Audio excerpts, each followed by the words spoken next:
एक जमींदार के यहाँ पर मजदूरी करते थे। जमींदार के यहाँ मवेशी को चराया करते थे। एक दिन भगवान की कथा हो रही थी और भगवान की कथा में वो भगत जा करके बैठ गए। वो संत कथा सुनने लगे। जो मवेशी थे, पशु थे, वो सब जैसे गए तो गाय भैंस आदि सब फसल में चले गए, फसल को नष्ट कर दिया। जमींदार दौड़ करके आया, जमींदार को क्रोध आया, अरे कहाँ गया ये, कहाँ बैठ गया जा करके।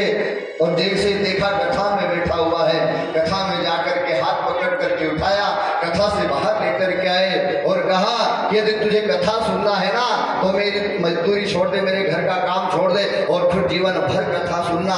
उन्होंने कहा कि वारे परमात्मा, मैं तेरे भरोसे पर बैठा था, तेरे भरोसे पर कथा सुनने आया और लोग कहते हैं कि कथा सुनने से जीवन की इच्छाएं पूर्ण होती है, जीवन की सारे मनोरथ पूर्ण हो जाते हैं। फिर मैं कथा सुनने आया तो मेरे एक टाइम का भोजन हो था वो भी छिन गया, मेरी नौकरी थी वो भी छिन गई। अब बताओ मैं क्या करूं। अब जिद कर लिए और दृढ़ विश्वास कर लिया परमात्मा के ऊपर कि हे परमात्मा, जब तू तेरे हाथ से खिलाएगा तभी खाऊंगा, नहीं तो मैं अपने हाथ से नहीं खाने वाला।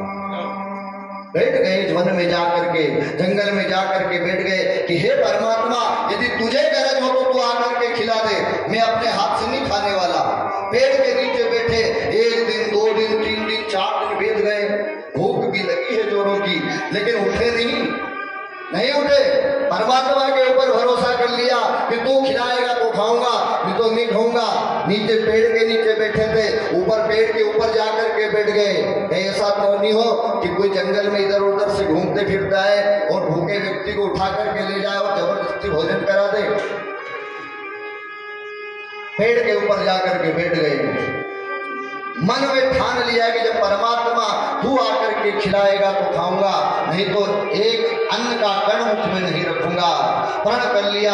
भगवान ने सोचा कि वाह रे भगत, अगर तू मेरे भरोसे पर बैठा है तो मुझे तेरी लाज रखना पड़ेगी। और उसी समय परमात्मा ने एक माया की रचना की और एक माया रची। एक किसान का बेटा खेत पर काम कर रहा था।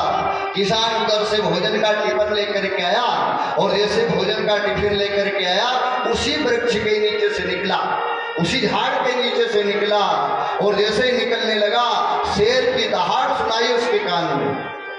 शेर की दहाड़ को सुन करके वो टिफिन को तो वहीं पटक दिया।